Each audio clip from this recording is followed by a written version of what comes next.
CMR shopping mall grand opening on 10th September in Miyapur.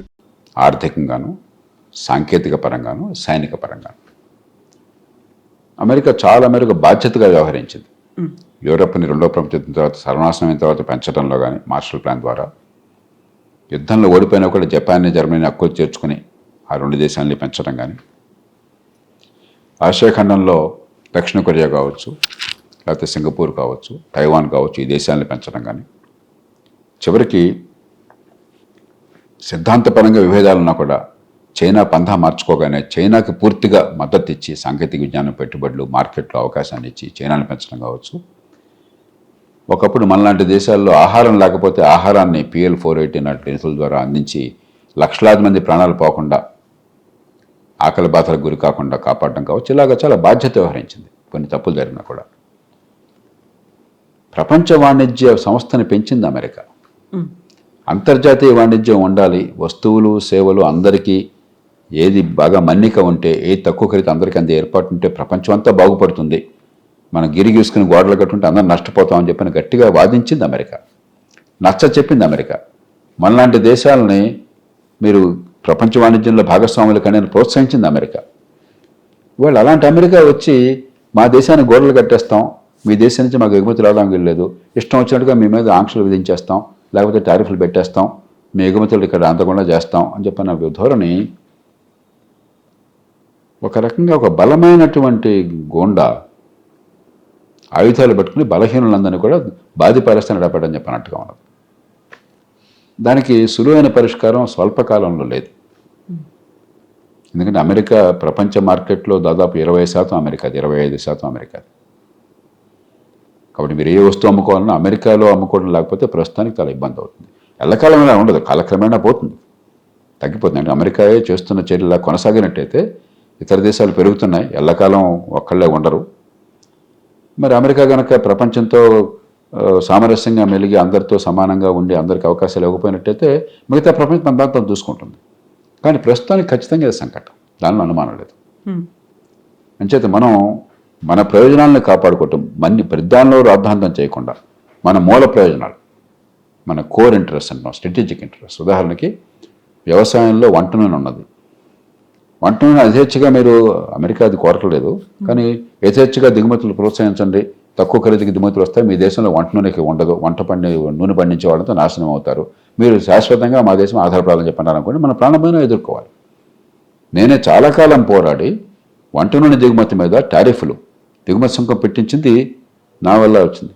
భారతదేశంలో 2017లో వచ్చింది. అప్పటిదాకా 10 ఏళ్ల పాటు పోరాటం చేశాం, సుంకం లేదు. ఇప్పుడు 30-35% మంది యుక్రెయిన్ వరవలో కొంతకాలం తీసేశారు, చమురు కొరత ఉందని చెప్పి మళ్ళీ పెట్టారు. ఇప్పుడు దాంతో ఏమవుతుంది, భారతదేశంలో చమురు పండించే రైతులకి పంట గిరాకీ తగ్గకుండా వాళ్ళని కాపాడుకోగలుగుతున్నాం. దానికి తగ్గట్టు వాళ్ళకి ప్రోత్సాహకరించి క్రమక్రమంగా దేశం ఉత్పత్తి కోసం ప్రయత్నాలు చేస్తున్నాం. ఒక కీలకమైన ఆహార విషయంలో భారతదేశం శాశ్వతంగా దిగుమతి ఆధారపడకుండా మనం ఉత్పత్తి చేయగలుగుతాం. అక్కడ మనం రాజీ పడకూడదు. కొన్ని విషయాల్లో రాజీ పడాలి.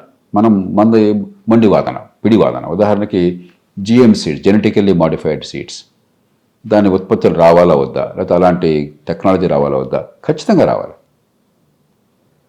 ప్రతి ఉన్నది. ఒకప్పుడు ఈ గొంగళి పురుగు, హీలియోథిస్ అంటాం, అమెరికన్ బోల్వామ్ అంటారు, ఆ గొంగళి పురుగు వల్ల పత్తి నాశనమైంది, దేశం అంతా సర్వనాశనం అయిపోయింది. నేను స్వయంగా చూశాను, జిల్లా కలెక్టర్గాను, ఒక పౌరుడిగాను నేను చూశాను, ఆ విషాదాన్ని చూశాను. ఎంతోమంది రైతులు ఆత్మహత్యలు చేసుకున్నారు. లక్షల రూపాయలు పెట్టుబడి పెట్టిన తర్వాత ఆ పురుగు వచ్చి తినేస్తుంటే దాన్ని కాపాడలేక. ఆ తర్వాత బోల్గార్డ్ కాటన్ అని చెప్పిన జెనెటికల్లీ మాడిఫైడ్ సీడ్ వచ్చింది, మన్సాంటో కంపెనీ వాళ్ళు, PT కాటన్ అంటారు. దేశంలో 197 మంది దాన్ని వెంటనే స్వీకరించారు, మన రైతులంతా కూడా. అది లేకపోతే దేశంలో పత్తి పంట నాశనం అయిపోయేది. కాటన్లో మళ్ళీ కొత్త వెరైటీలు వచ్చినప్పుడు GM సీడ్స్ ఇంకా మరింత వ్యాధులను ఆపడం కానీ లేకపోతే ఉత్పత్తిని పెంచడం కానీ, అవి మన దేశంలో రావట్లే. ఇంకా మన మూర్ఖత్వం వల్ల అవి రాకపోతే నష్టపోయేది మనం.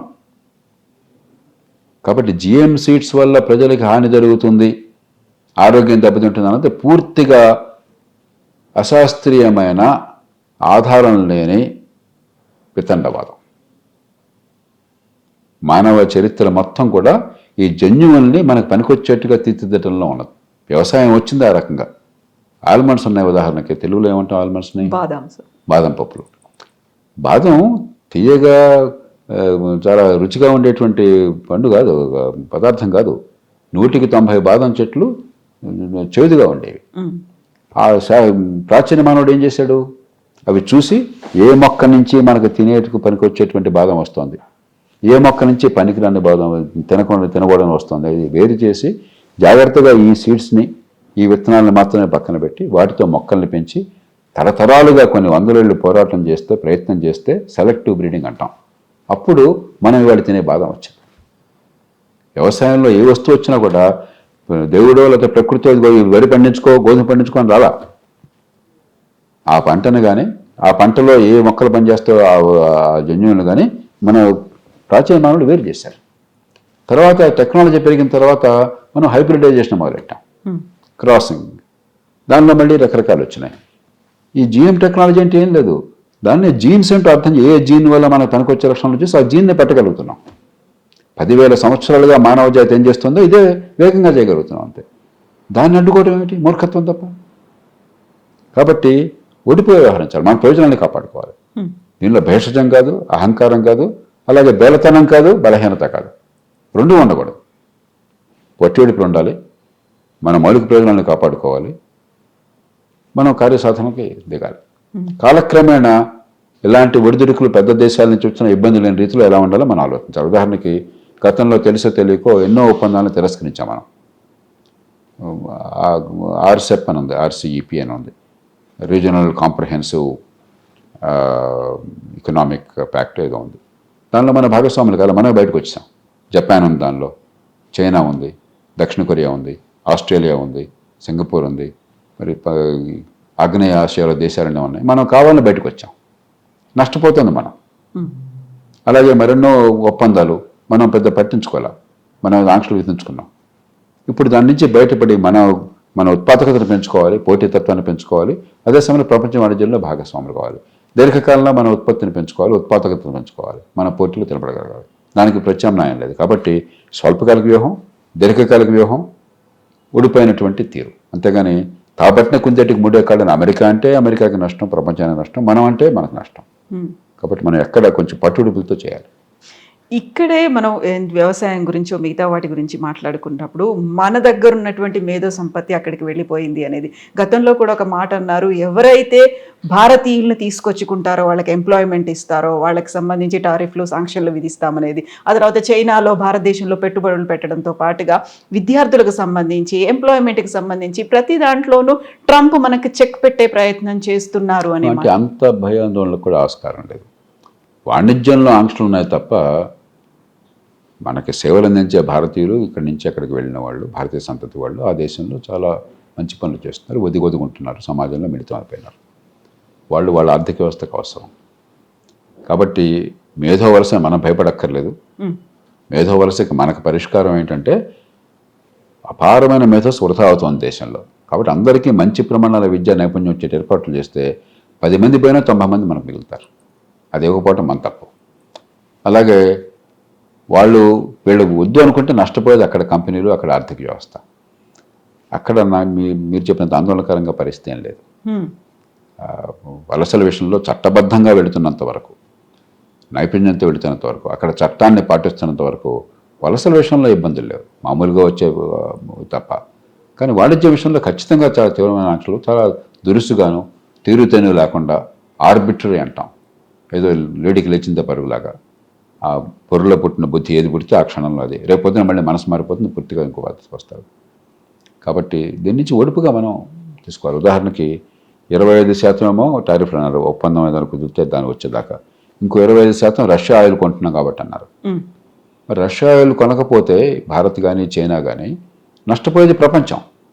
ఎందుకంటే ఆయిల్ చాలా కీలకమైనటువంటి వస్తువు. రష్యా మొత్తం 11 మిలియన్ బ్యారెల్స్, 12 మిలియన్ బ్యారెల్స్ ఉత్పత్తి చేస్తుంది. ప్రపంచం మొత్తంలో 100 మిలియన్ బ్యారెల్స్ రోజుకు ఉత్పత్తి అవుతుంటే దానిలో 12% రష్యా నుంచి ఉత్పత్తి అవుతుంది. 12% అంత కీలకమైన ఉత్పత్తి కనుక మార్కెట్లో లేకపోతే, ఆయిల్ ధర పెరిగిపోతే ప్రపంచం అంతా నష్టపోతుంది. ఆ ఉద్దేశంతో అమెరికా మనని కొనమని ప్రోత్సహించింది గతంలో. ఇదే అమెరికా మీరు కొనండి లేకపోతే ప్రపంచంలో ఆయిల్ ధరలు పెరిగిపోతాయని వాళ్ళే ప్రోత్సహించారు.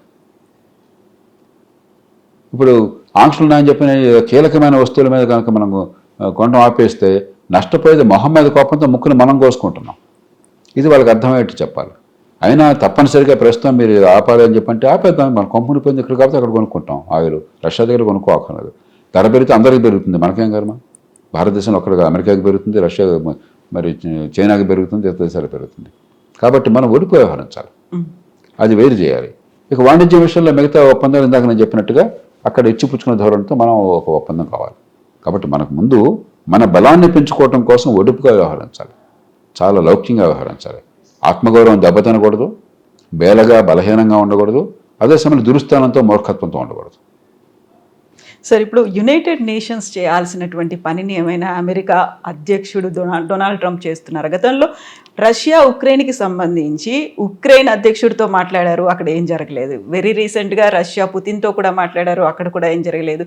వితిన్ అవర్స్లోనే మళ్ళీ భీకరమైనటువంటి యుద్ధం కొనసాగుతున్నటువంటి పరిస్థితి. విదేశాలకు సంబంధించి అంతర్గత వ్యవహారాలు లేకుంటే సరిహద్దు సమస్యలు వీటన్నిటి మీద కూడా ఎందుకని ట్రంప్ తన ముద్ర వేయాలని చూస్తున్నారు సార్? బహుశా ఆ విమర్శ సహేతుకం కాదు. ఐక్యరాజ్య సమితి కేవలం ఊరికి అక్కడ మాట్లాడే ప్లాట్ఫామ్ తప్ప ఐక్యరాజ్య సమితి వల్ల శాంతి వచ్చే పరిస్థితి లేదు. అది చాలా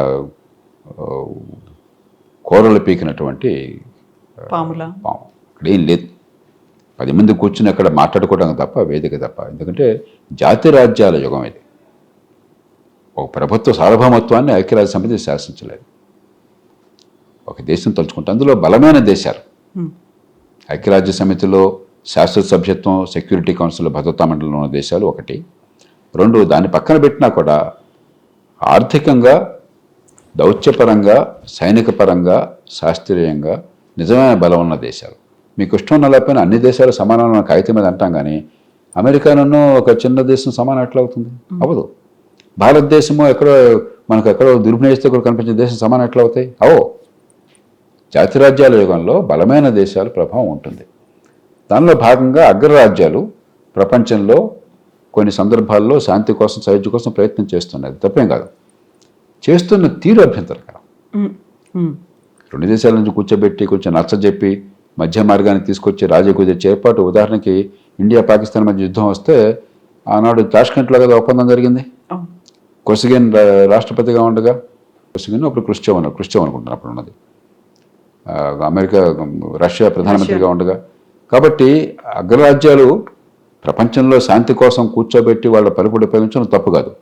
కానీ రోవాబు చేయటం, గుండాగిరి చేయటం, గంటకొక రకమైన తీరు మార్చటం, ఇవన్నీ కూడా చాలా పద్ధతులు అభ్యంతరకరమైనవి. కాబట్టి ప్రపంచంలో శాంతి ఉండాలని అమెరికా అధ్యక్షుడు కోరుకుంటే, అమెరికా దేశంగా కోరుకోవాలి, శాంతి కోసం ప్రయత్నం చేయాలి, రాజీ కుదర్చాలి. కానీ చేసే తీరు ఇతరులకు అవమానకరంగా ఉండకూడదు, కొన్ని విలువలకు లోబడి ఉండాలి. మరి ప్రపంచంలో స్వేచ్ఛని, సౌభ్రాతృత్వాన్ని, మానవ విలువల్ని పెంచేదిగా ఉండాలి. Sir, thank you so much sir. Thank you sir.